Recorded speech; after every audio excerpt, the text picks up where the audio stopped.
Hello gems, my name is Bushnell. If you're new to my channel, welcome. I hope you stay long enough to subscribe, and if you're already part of the tribe, welcome back.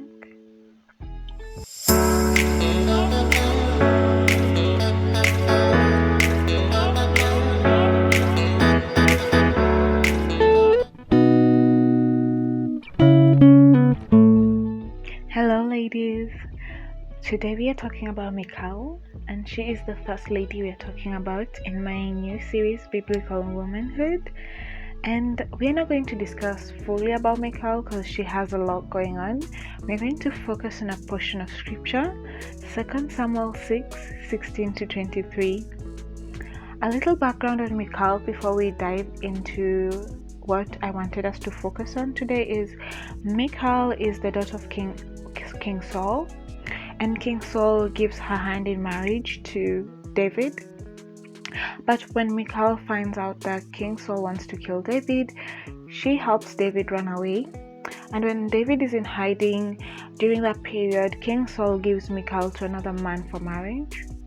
And when King Saul dies and David becomes king, King David wants Michal back, and he gets Michal back from the husband that Michal has, and she becomes one of his many wives.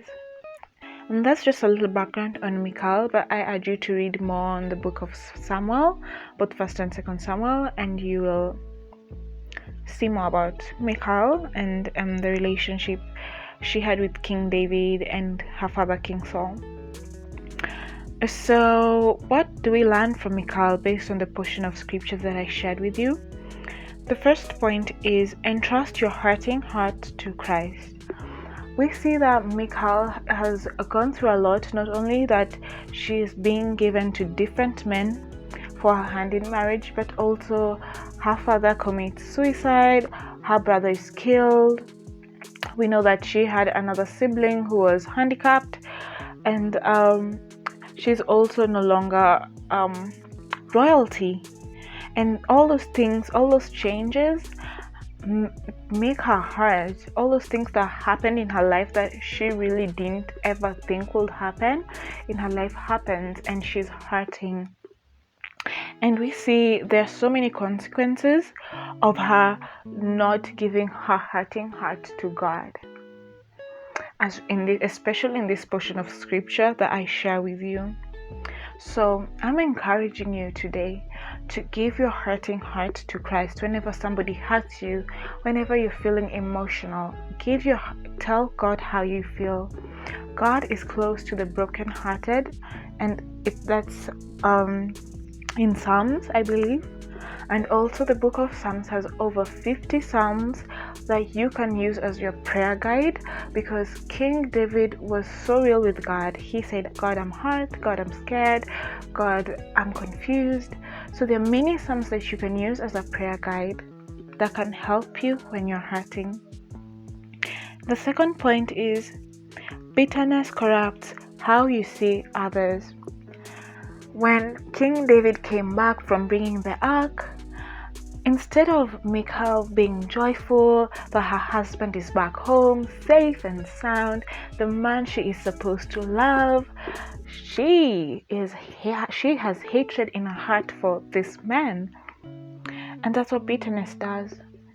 It makes you see your family as the enemy. It makes you see your friends as the enemy. And it just corrupts your whole view of the world. You have become the type of person who sees a glass half empty. Another point is bitterness blocks blessings. King David came back blessing his people. He's so joyful. And Michal didn't want any of it because she was so bitter. And that's what happens, ladies. When you become bitter, you don't get opportunities. You don't get to see the world in a way where you are thankful.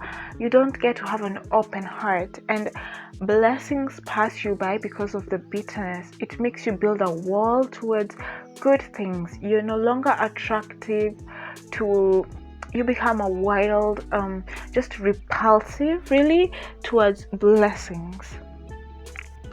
The next point is Michal's bitterness actually became her barrenness. Let me explain further about this. She was so bitter that King David did not want anything to do with her. Her mood, her attitude was so repulsive to King David. And King David, she became unbearable and unattractive. And that's the same thing to today, ladies. When you're nagging and you're pessimistic and you're bitter, men are not attracted to you.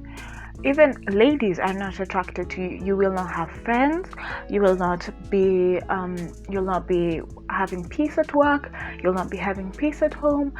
Your family will not even want to hang out with you because of this. Bitterness makes you so unattractive and so unbearable. The next point is, do not be around men who only want to use you. I mean, King Saul was just using Michal to get to David so that he can kill David. And we see that he didn't even care about Michal's feelings. He just gave Michal off to another man. He didn't care that Michal was in love with David. He just wanted to kill David. And that's the thing, ladies. Even in your relationships, take note if a man is using you maybe for just sex, if he's using you to pay his bills, if he's using you just because you boost him emotionally, you boost his ego.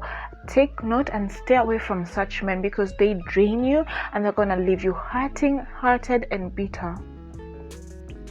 Another point to note from this is proper timing. Learn proper timing and choice of words. King David has just come from being in the Ark of the Covenant. Everyone is in a celebratory mood except Michal. Michal comes, King David is still in his jolly mood, and she starts with her nagging and her bitter attitude, and she's already telling King David, what are you doing? Doesn't know how to behave, all that.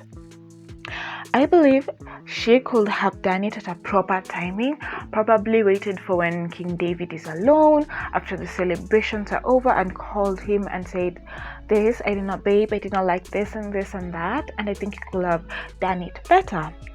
And instead, she just went out on him and he just blocked her blessing, by the way, and just spoiled the mood. And that's the thing. When somebody is doing something even wrong, do you want to embarrass them in front of people? Do you do that?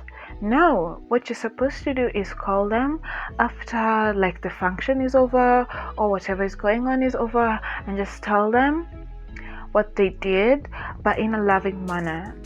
Something Kourtney Kardashian is, it's not what you say, it's how you say it. And I think that is so true.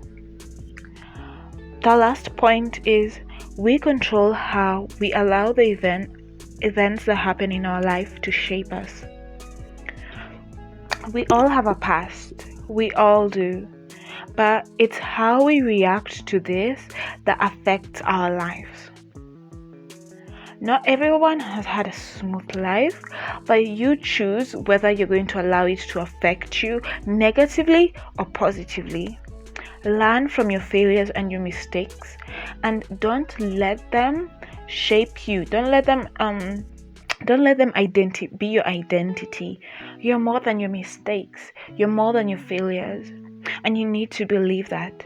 And you need to let God work on you, because let me tell you, what the enemy planned for evil, God uses for good. So, ladies, I hope you love and you've learned a lot from Michal. Share with me what else you've learned from Michal from that portion of scripture in the comments below. Let me know who else you want me to talk about. Let me know what you think about the points that I've shared. And I hope you may just sit down and reflect if there's any point in your life that maybe you may be harboring bitterness and hurtfulness, and give it to God.